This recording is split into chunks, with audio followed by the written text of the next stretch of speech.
Assalamualaikum warahmatullahi wabarakatuh. Alhamdulillahirrabbilalamin. Wassalatu wassalamu ala asrofil anbiya wal mursalin Sayyidina Muhammad wa ala alihi wa sallam. Perkenalkan, nama saya Muhammad Agus Rizal Fahmi dari program studi ilmu Al-Quran dan Tafsir, siap mempresentasikan tugas tafsir Nusantara, yang mana kita akan membahas dari beberapa soal yang telah dosen kami berikan, yakni 8 soal, diantaranya kita menjawab 3 soal. Jadi kita akan bahas pada sesi selanjutnya.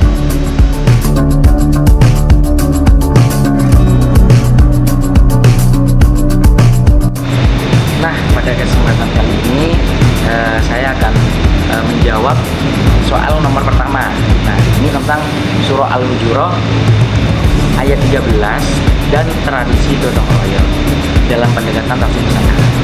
Nah, fokus kajian ini adalah bagaimana nilai-nilai universal dalam Al-Quran, khususnya dalam surah Al-Hujurat ayat 13, diwujudkan secara konkret melalui kearifan lokal Nusantara, yaitu tradisi gotong royong. Nah, yang berbunyi gini surah Al-Hujurat ya. Ya ayyuhan nasu inna khalaqnakum min dzakarin wa unsa wa ja'alnakum syu'uban wa qabaila lita'arafu inna akramakum indallahi atqakum innallaha alimun khabir. Sadaqallah. Yang mana artinya, hai manusia, sesungguhnya kami menciptakan kamu dari seorang laki-laki dan seorang perempuan, dan menjadikan kamu berbangsa-bangsa dan bersuku-suku supaya kamu saling kenal mengenal. Sesungguhnya orang yang paling mulia di antara kamu di sisi Allah ialah orang yang paling takwa. Nah, jika kita menganalisis tafsir Nusantara dalam surah Al-Hujurat ini dengan hubungan gotong royong yang menjadi praktik sosial di sekitar kita, jadi ada beberapa prinsip ya. Yang pertama, kita adanya prinsip ketakwaan dan ta'aruf. Nah, termanifestasi dalam praktik sosial kita yang paling autentik, yakni gotong royong. Nah, gotong royong sendiri adalah spirit bahu-membahu, bekerja bersama untuk menyelesaikan pekerjaan yang berat tanpa mengharapkan imbalan materi.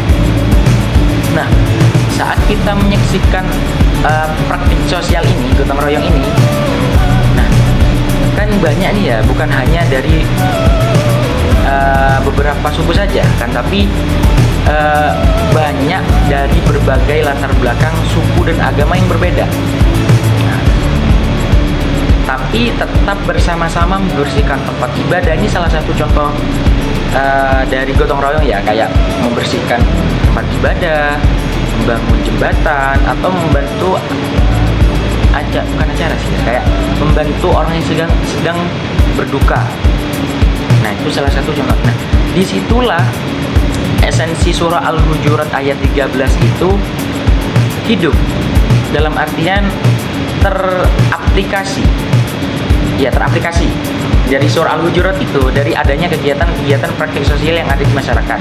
Salah satunya yang ada di sekitar kita, yakni gotong royong, yang tadi telah saya sebutkan dari beberapa contoh gotong royong itu. Nah, di sini gotong royong itu sebenarnya memastikan bahwa persaudaraan, ikatan ukhuwah ya, kurang lebih melampaui sekat-sekat formal, menjadikan bangsa ini kuat karena adanya kolaborasi sesuai dengan prinsip Al-Quran. Nah, sebenarnya Al-Quran tuh kompleks ya kalau kita memahaminya gitu. Seperti adanya tradisi-tradisi yang ada di masyarakat, yang ada di sekitar kita. Kalau ini yang nggak keluar dari Al-Quran ya, dalam artian ajaran-ajaran yang ada di Al-Quran ya, contohnya ya kurang lebih gotong royong. Karena gotong royong sendiri ada beberapa dimensi yang menjadikan kita adanya ikatan ukhuwah dalam diri kita ya. Salah satu contohnya ya adanya kita saling bantu-membantu tanpa melihat dia dari suku mana, dia beragama apa. Itu gak berlaku gitu kalau kita hanya melihat sekte-sekte gitu.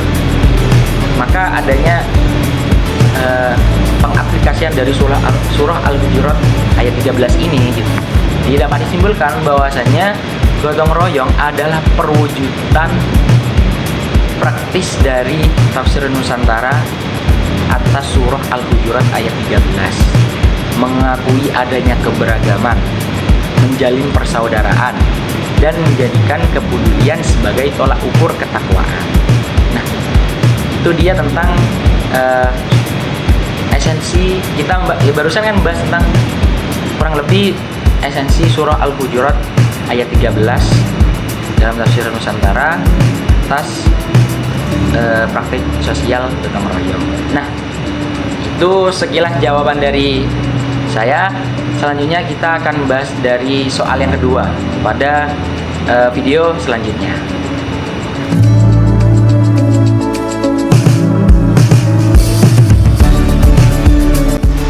Nah, pada soal tersebut kita akan menjawab soal nomor 2, yakni tafsir surah Al-Maidah ayat 2 dan nilai kebersamaan. Yang unik ini menggunakan bahasa daerah masing-masing dan saya menggunakan bahasa Jawa. Nah, jadi langsung saja. Nah, dumateng sederek sedaya monggo dipun gatosaken tafsir surah Al-Maidah ayat kali niki ingkang tegesipun ing dalam surah Al-Maidah ayat kali niki artine lan tulung tinulunga sira kabeh ing dalem ngelakoni kebajikan lan takwa, lan ojo tulung tinulunga ing dalem dosa lan permusuhan, lan takwa marang Gusti Allah. Yang artinya dalam bahasa Indonesia, dan tolong menolonglah kamu dalam mengerjakan kebajikan dan takwa, dan jangan tolong menolong dalam dosa dan permusuhan, dan bertakwalah kepada Allah. Ayat menika kados ingkang dijelaskan tafsir Nusantara gadah inti saking tata krama lan rukun ing masyarakat umum. Allah dawuh supados kita sedaya tulung tinulung ing kabajikan. Ing basa Jawi, konsep menika sangat erat kali kaitani istilah sambatan utawi rembug guyub. Nah, sambatan niku ora namung tentang materi, nanging ugi tentang paring pitulungan kanthi ikhlas lan jaga kerukunan. Nah, contonipun nalika wonten musibah utawi acara pernikahan, contonipun ugi manifestasi ayat niki Al-Maidah ayat kali niki. Nah, sedaya tetangga numut cawe-cawe ya pasti ini nyumbang tenaga lan wektu. Nah, menika wujud nyata saking tulung tinulung ing kebaikan. Ing mriki agama lan budaya niku nyawiji. Nah, kita tumindakake ora namung merga perintah agama, nanging merga menika sampun dados dasar saking unggah-ungguh lan tepo slira ing masyarakat Jawi. Nah, tegese nilai kebersamaan niku boten saged dipisahkan saking iman lan ketakwaan kita. Nah, artinya dari penjelasan barusan, yakni ayat ini seperti yang dijelaskan tafsir Nusantara memiliki inti tentang tata krama dan rukun dalam masyarakat besar. Allah berfirman memerintahkan kita semua untuk tolong menolong dalam kebaikan. Dalam bahasa Jawa, konsep ini sangat erat kaitannya dengan istilah sambatan yang tadi saya jelaskan dengan menggunakan bahasa Jawa, yakni berupa istilahnya itu namanya yakni sambatan dan rembug guyub. Nah, sambatan itu tidak hanya tentang materi saja, tetapi juga tentang memberikan bantuan dengan ikhlas dan menjaga kerukunan. Nah, contohnya ketika ada musibah atau acara pernikahan, nah, semua tetangga pastinya ikut membantu, menyumbang tenaga dan menyumbang waktunya. Ini adalah wujud nyata dari tolong menolong dalam kebaikan. Di sini agama dan budaya menyatu kita berbuat baik tidak hanya karena perintah agama, tapi juga karena sudah menjadi dasar unggah-ungguh dan tepo sliro di dalam masyarakat Jawa. Nah, itu tentang surah Al-Maidah ayat 2 ini. Yang sebelumnya saya menggunakan bahasa Jawa ya dalam menjelaskan, dan di bahasa Indonesia kan lah bahasanya ya, untuk memudahkan teman-teman orang yang mungkin kurang paham dari bahasa Jawa ini gitu. Nah, jadi itu jawaban dari soal nomor 2. Kita selanjutnya akan bahas jawaban soal nomor 3 pada menit selanjutnya.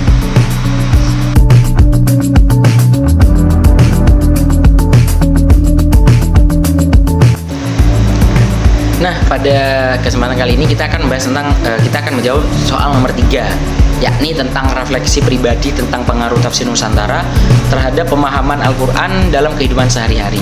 Nah, dalam bagian terakhir tugas ini, saya akan menyampaikan refleksi pribadi tentang bagaimana studi tafsir Al-Quran Nusantara itu telah mengubah cara pandang saya dan pemahaman saya terhadap Al-Quran dalam kehidupan sehari-hari.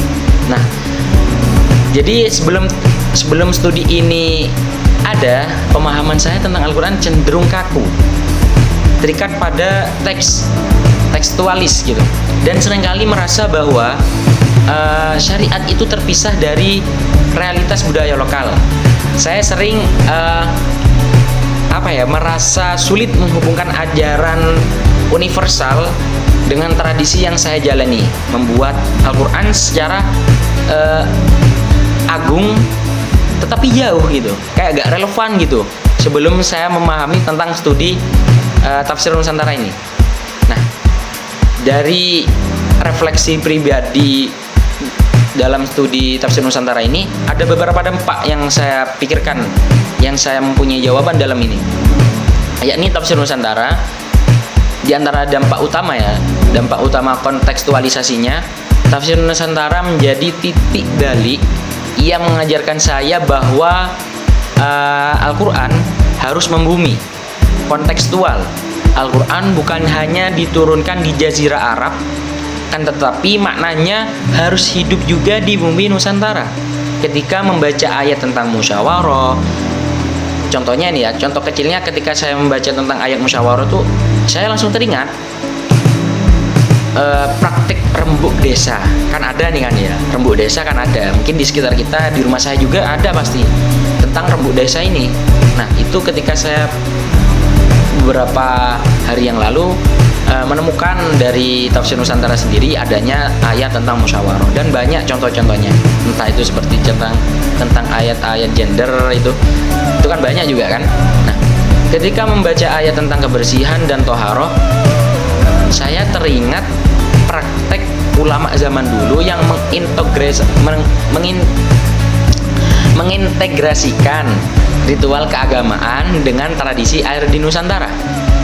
Dampaknya Al-Quran kini terasa sangat relevan dan dekat. Nah, dari adanya praktek-praktek ini ketika memahami, menafsiri ayat Al-Quran, nah, itu dampaknya sangat relevan gitu, bahwa memang Al-Quran itu menjadi kayak sumber yang harus kita gunakan, relevan sampai masa yang akan datang. Nah, ini ada lagi dampak spiritual dan etika secara spiritual. Nah, tafsir Nusantara telah melembutkan hati saya dalam menilai praktek keagamaan orang lain.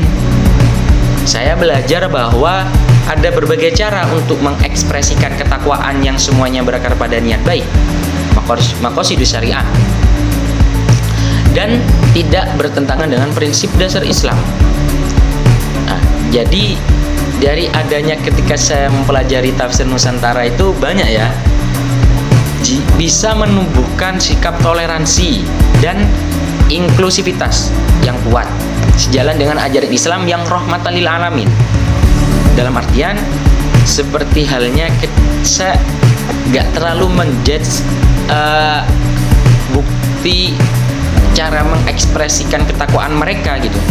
Jadi gak bisa menyalahkan ketika saya mengetahui tentang tafsir tafsir Nusantara ini.